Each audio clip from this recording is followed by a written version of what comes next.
বিয়ের আগেই physical relation করতে চাই। কথাটা শুনেই রিয়া অবাক হয়ে গেল। প্রথমে এটা কেমন কথা? রিয়ার খুব খারাপ লাগছে। ওর লাইফে একটাও ছেলের সাথে কোনো রিলেশনে জড়ায়নি, কারণ ওর পরিবারের বিপক্ষে বিয়ে করবে না। কিন্তু তাই বলে এটা কেমন কথা হলো? কদিন পরেই বিয়ে, তো আজ কি জন্য আপনি এসব বলছেন? মনে মনে ভাবলো, ও বুঝেছি, আজকাল বাঙালি ছেলেরা দুদিন প্রেম করলেই রুম ডেটে যেতে চায়। আর সে তো 10 বছর আমেরিকায় ছিল। দেখুন, আমি যেহেতু বাহিরে বড় হয়েছি, তাই আমি খুব ওপেন মাইন্ডেড। আপনাকে আমার বেশ পছন্দ হয়েছে। আমি জানি কয়েকদিন পরে বিয়ে, কিন্তু আপনাকে দেখে আমি আর থাকতে পারছি না। যার সাথে রিয়ার বিয়ে ঠিক হয়েছে, সে বিয়ের আগেই আমার সাথে শারীরিক মেলামেশা করতে চায়। কথাটা খুব সহজে বলে দিচ্ছে আমাকে। আচ্ছা, আমার জন্য এই বিষয়টা কতটা অস্বস্তিকর সেটা কি ও বুঝতে পারছে না? কি ব্যাপার, কিছু বলছেন না যে? আমি চাই আপনি আজকে এই শাড়িতেই আমার সাথে হোটেলে যাবেন। রিয়া কথাটা কাটাতে বলল, আমি মায়ের সাথে কথা বলে আপনাকে জানাবো। আমার মাকে এক পাশে নিয়ে গিয়ে যখন কথাগুলো বললাম, আমার মা ব্যাপারটা খুবই স্বাভাবিকভাবে নিল। আরে বাবা, তুই বিষয়টা এমন করে দেখছিস কেন? ও শুধু বলেছে আবাসিক হোটেলে যেতে হবে তোকে।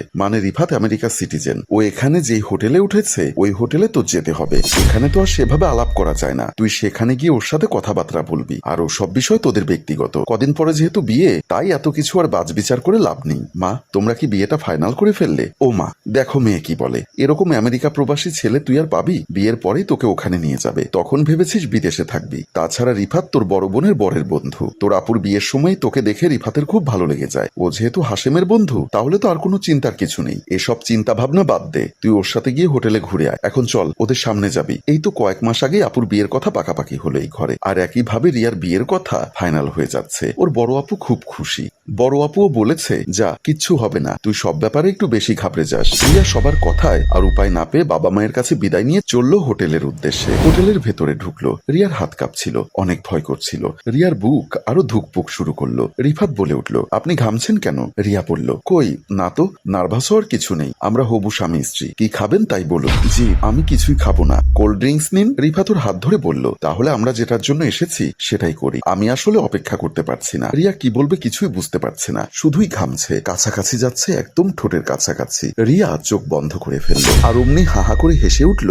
রিফাত, আমাকে এতটা নিজ ভাববেন না। আমি মেয়েদের সম্মান করতে জানি। আপনি তখনই পুরোপুরি আমার হবেন যখন কালিমা পড়ে আমাদের বিয়ে হবে। আসলে আপনাকে চমকে দিতে এভাবে আসতে বলা। আমেরিকায় থেকেছি অনেক বছর, আমাকে কেমন ভাবেন তা জানার জন্য এসব করা। আপনার বাবা মাও জানে এই ব্যাপারটা। আপনি অনেক আনইজি ফিল করছেন। ওকে চলুন, এখন যাওয়া যাক। রিয়া কিছুটা ভরকে গেল। রিয়া উঠে দরজা থেকে বের হবে, এমন সময় ওর হাত ধরে একটানে রিফাতের বুকের সামনে নিয়ে আসলো। রিফাত চুলগুলো সরিয়ে একটা হার পরিয়ে দিল। রিয়া তো অবাক, একটা থ্যাঙ্কস দিয়ে দৌড়ে চলে এলো। পাশে এসে আয়নায় নিজেকে দেখছে। ভালোই মানিয়েছে। রিফাতকে যতটা বাজে ভেবেছিল তা নয়, বরং ওর এই রোমান্টিকতা রিয়াকে মুগ্ধ করেছে, ওকে ভালোবেসে ফেলেছে। তারপর বিয়ের দিন বিয়েও হলো। আর বাসর রাতে রিয়া অপেক্ষা করছে তার স্বামীর জন্য, যার সাথে তার একটু আগে বিয়ে হয়েছে। রিয়া চায় একজন পারফেক্ট বউ হতে। রিফাত এলো রুমে, কিছুই বলছে না। রিয়া অনেক সময় অপেক্ষা করে বলল, আপনার শরীর ঠিক আছে তো? কপালে হাত দিতে যাবে, এমন সময় ঠাস করে একটা চট দিল। রিয়া হতবাক। রিয়ার দুগাল জোরে চাপ দিয়ে বলল, আমরা কাল রাত 8টার ফ্লাইটে আমেরিকা যাব। রিয়া বলল,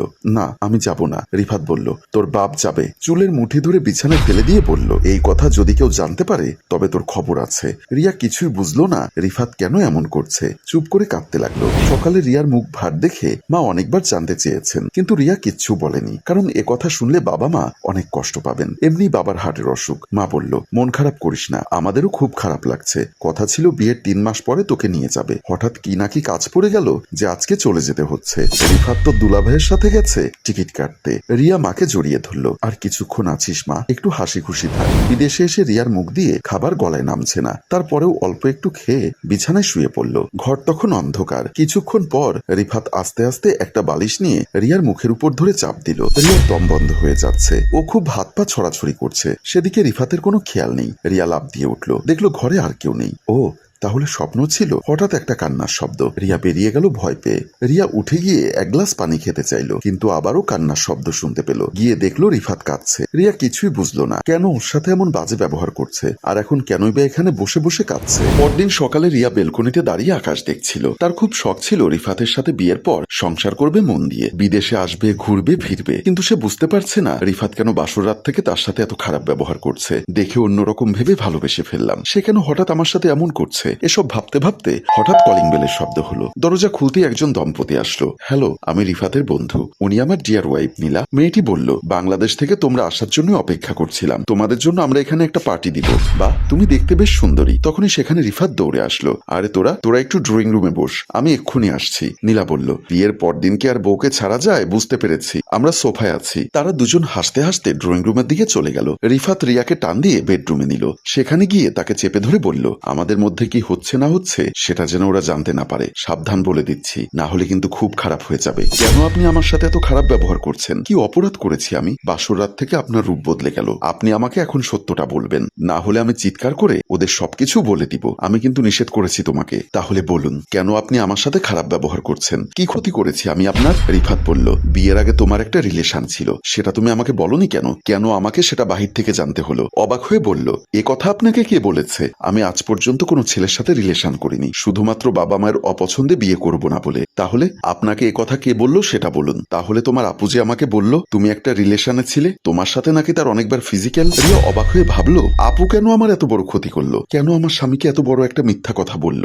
সম্মানিত ভিউয়ার্স, আমাদের আজকের গল্পটির এই অংশে জমজমাট সাসপেন্স রেখে এখানেই বিদায় নিচ্ছি। আপনাদের কমেন্ট এবং শেয়ারের উপর ভিত্তি করে আমরা দ্বিতীয় পর্ব নির্মাণ করার সিদ্ধান্ত নেব। তাই দ্বিতীয় পর্ব দেখতে চাইলে বেশি বেশি কমেন্ট এবং শেয়ার করবেন। ধন্যবাদ। গল্পটির ভাবনায় ও পরিচালনায় অভি, ক্যামেরায় শিহাব ও শাকিল এবং প্রযোজনায় মঞ্জুর মোর্শেদ। ধন্যবাদ।